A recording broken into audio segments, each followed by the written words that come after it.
ایران سے ایک انتہائی افسوسناک خبر سننے کو مل رہی ہے کہ ایرانی صدر ابراہیم رئیسی کا ہیلی کاپٹر کریش کر کے تباہ ہو گیا ہے اور اس کے اندر ان کی شہادت کنفرم ہو چکی ہے۔ انا للہ و انا الیہ راجعون۔ یہ واقعہ دراصل اس وقت پیش آیا جب ابراہیم رئیسی آذربائیجان کے صدر کے ساتھ مل کر کئی اور دوسرے معاہدوں پر دستخط کرنے کے بعد 2 ڈیم کا افتتاح کرنے کے لیے یہاں پر آئے تھے۔ اس حادثے کے وقت وہ ایران کی حدود کے اندر یعنی ایران کے صوبے جس کا نام آذربائیجان ہے اس کے اندر موجود تھے۔ یہ ٹوٹل 3 ہیلی کاپٹر تھے جن میں سے 2 آگے موجود تھے جبکہ ایک ہیلی کاپٹر پیچھے موجود تھا جس کے اندر ایران کے صدر ابراہیم رئیسی، اس کے علاوہ ایرانی وزیر خارجہ، ایران کے صوبے آذربائیجان کے گورنر، کچھ مذہبی شخصیات کے علاوہ ڈپلومیٹس اور ان کے باڈی گارڈ بھی اس ہیلی کاپٹر کے اندر موجود تھے۔ یہ ایرانی وزیر خارجہ دراصل وہی ہیں جب پاکستان اور ایران کے درمیان بلوچستان کے ایشو کو لے کر مسئلہ بنا، دونوں ملکوں نے ایک دوسرے کے علاقے پر اسٹرائک کی تو انہی کا بیان تھا کہ ایران اور پاکستان دونوں مسلمان بھائی ہیں، دونوں کو آپس کے اندر جھگڑنے کی کوئی ضرورت نہیں۔ اس کے علاوہ کچھ ہی دن پہلے ایرانی صدر نے پاکستان کا بھی دورہ کیا جہاں پر ان کے ساتھ کئی معاہدے کیے گئے۔ اس کے علاوہ انہوں نے پاکستان کے لوگوں سے بات کرنے کی خواہش کا بھی اظہار کیا، لیکن ان کا کہنا تھا کہ کچھ وجوہات کی بنا پر میں ایسا نہیں کر پایا۔ جس علاقے کے اندر یہ واقعہ پیش آیا دراصل یہاں پر موسم انتہائی خراب تھا، اس کے علاوہ یہ بہت ہی پہاڑی علاقہ یا پھر جیوگرافیکلی بہت ہی سخت علاقہ ہے جہاں پر بس جنگل اور پہاڑ موجود ہیں۔ ابتدائی تحقیقات کے مطابق یہ مانا جا رہا ہے کہ یہ ہیلی کاپٹر دراصل موسمی خرابی کی وجہ سے کریش لینڈنگ کی وجہ سے تباہ ہو گیا، لیکن یہ خبر کنفرم ہونے سے پہلے ایرانی میڈیا نے اس کے بارے میں یہ کلیم کیا کہ یہ ہیلی کاپٹر لاپتہ ہے، اس کی تلاش جاری ہے۔ ان کو لگتا تھا کہ شاید یہ ہیلی کاپٹر کہیں پر ہارڈ لینڈنگ کی وجہ سے اتر گیا ہوگا، لیکن ان کو اندازہ نہیں تھا کہ یہ ہیلی کاپٹر کریش کر سکتا ہے، لیکن افسوس کہ ایسا ہی ہوا۔ جب اس ہیلی کاپٹر کی گمشدگی کی خبر پوری دنیا کے اندر پھیلی تو ترکی نے اپنے ڈرون اس طرف روانہ کیے، اپنی ریسکیو ٹیمیں بھیجی۔ اس کے علاوہ رشیا کی 47 کے قریب ریسکیو ٹیمیں یہاں پر پہنچ گئی۔ ایران کے خود کے کئی ریسکیو ہیلی کاپٹر رات بھر اس کے ملبے کو یا پھر کریش لینڈنگ کی سائٹ کو تلاش کرنے کی کوشش کرتے رہے، لیکن موسم خراب ہونے کی وجہ سے کوئی خبر نہیں مل پا رہی تھی۔ لیکن آخر کار ترکی کے ایک ڈرون کی مدد سے کریش لینڈنگ کی جگہ کو دیکھا گیا اور اسی ڈرون فوٹیج کی مدد سے قریب جانے پر پتہ چلا کہ یہ ہیلی کاپٹر تو کریش لینڈنگ کے بعد بالکل تباہ ہو چکا ہے۔ انفیکٹ یہ تو ہوا کے اندر ہی پھٹ کر زمین پر گر گیا تھا۔ ایران کے صدر ابراہیم رئیسی کی اس اچانک موت کے بعد بہت ساری کنسپیرسی تھیوریز بھی جنم لے رہی ہیں جس کے مطابق اس کے پیچھے موساد کا ہاتھ ہو سکتا ہے کیونکہ اسرائیل کو سب سے زیادہ ان کے وجود سے تکلیف تھی۔ دوسری وجہ بتائی جا رہی ہے کہ یہ انٹرنل پولیٹکس کا نتیجہ بھی ہو سکتا ہے کیونکہ بہت سارے ایران کے لوگوں کا ماننا تھا کہ ایران کے سپریم لیڈر آیت اللہ خمینی کے بعد ابراہیم رئیسی ان کی جگہ لینے والے تھے۔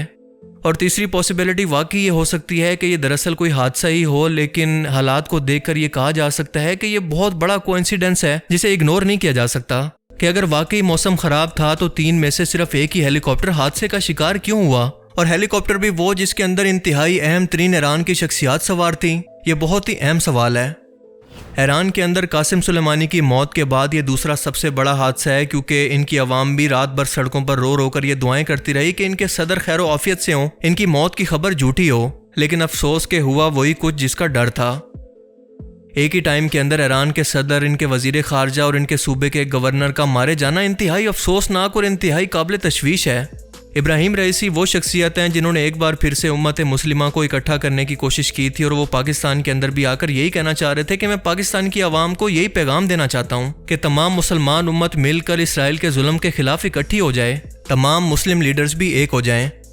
آپ کو یاد ہے کہ تاریخ کے اندر یہی کوشش بالکل بھٹو نے بھی کی تھی، اس کے علاوہ صدر صدام حسین نے بھی یہ کوشش کی، اس کے علاوہ لیبیا کے صدر معمر قذافی نے بھی اس کی کوشش کی، لیکن سب کے سب کا انجام ایک ہی جیسا ہوا۔ اسرائیل کے وجود سے متعلق ابراہیم رئیسی نے آخری بار کلیئر کٹ یہ بیان دیا تھا کہ ہم اسرائیل کے وجود کو دنیا سے ختم کر کے ہی دم لیں گے، اور آپ دیکھیں کہ ان کا انجام بھی ایک حادثاتی موت کی صورت کے اندر ہوا جس کا سب سے بڑا فائدہ صرف اور صرف اسرائیل کو ہی ہو سکتا ہے۔ یہ بات لاجیکل لگتی ہے کہ اسرائیل کے موساد کا اس حملے کے اندر کوئی نہ کوئی ہاتھ ضرور ہوگا، لیکن خیر ایران کی طرف سے یا پھر انٹرنیشنل میڈیا کی طرف سے ابھی اس بارے میں کوئی کنفرم نہیں ہوا تو ہم وقت سے پہلے کچھ نہیں کہہ سکتے۔ ایران اس کے بارے میں خود مزید انویسٹیگیشن کرے گا تو صورتحال واضح ہوگی کہ دراصل اس کے پیچھے کون ہے، لیکن میرا جہاں تک شک ہے مجھے اس کے اندر اسرائیل کی انوالومنٹ واضح طور پر نظر آتی ہے۔ ابراہیم رئیسی کی اس طرح سے اچانک موت کے بعد مڈل ایسٹ پر اس کا بہت زیادہ اثر پڑے گا کیونکہ ایران مڈل ایسٹ کا انتہائی اہم کنٹری ہے، اور آپ دیکھیں کہ یہ اثر ابھی سے پڑنا شروع ہو گیا ہے کیونکہ انٹرنیشنل مارکیٹ کے اندر آئل کی قیمتیں اچانک سے بڑھنے لگی ہیں۔ اس کے علاوہ ایران حزب اللہ اور حماس کو بھی مالی اور عسکری مدد فراہم کرتا تھا جس کی وجہ سے وہ اسرائیل کے خلاف غزہ کے اندر لڑ رہے تھے۔ یہ مدد اور سپلائی بھی کافی حد تک افیکٹ ہو سکتی ہے،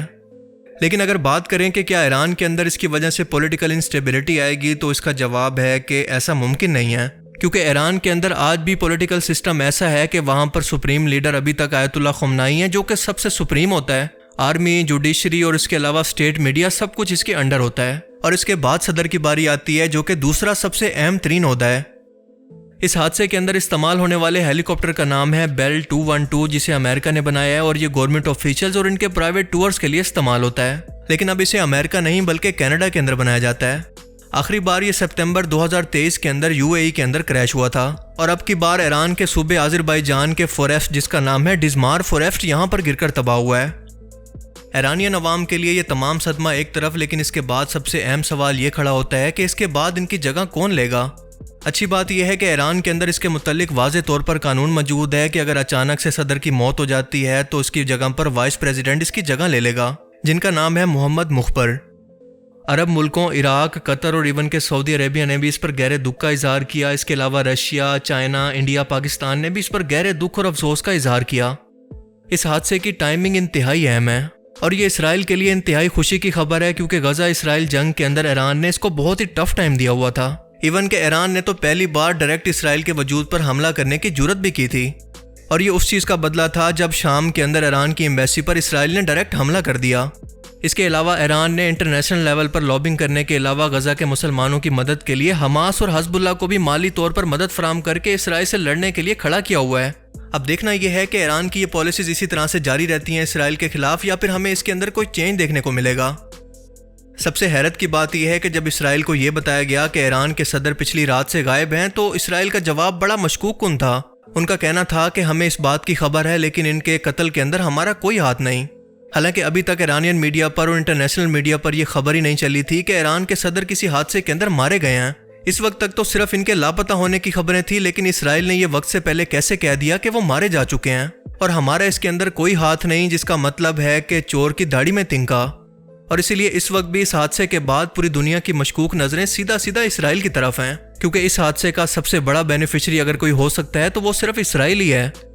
اب تک کی اطلاعات کے مطابق ایران کے لیے یہ ثابت کرنا مشکل ہے کہ موساد کی یا پھر اسرائیل کی اس حادثے کے اندر کوئی بھی انوالومنٹ ہے، جب تک کہ کوئی واضح طور پر انویسٹیگیشن ایران کی طرف سے نہیں ہوتی۔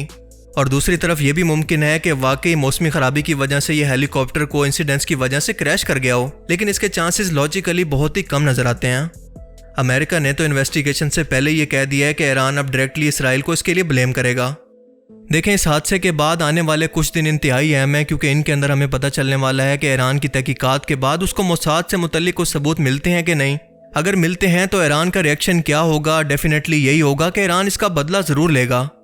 لیکن اگر نہیں ملتے اور یہ واقعی کوئی حادثہ تھا تو اس پر ہمیں صبر کرنا ہوگا، اور ہمیں ابراہیم رئیسی کا متبادل تلاش کرنا ہوگا، جو کہ اس وقت تو ایران کے اندر آیت اللہ خمینی کے علاوہ تو کوئی بھی نہیں ہے۔ اللہ تعالیٰ سے دعا ہے کہ وہ ان تمام شہداء کی مغفرت فرمائے، ان کے تمام گناہوں سے درگزر فرمائے، ان کو جنت میں اعلیٰ مقام عطا فرمائے، اور ایران کی عوام کو صبر و جمیل عطا کرے، آمین۔ باقی آپ اس بارے میں کیا سوچتے ہیں؟ اپنی قیمتی رائے کا اظہار کمنٹ سیکشن میں ضرور کریں۔ Thanks for watching this video. اللہ حافظ۔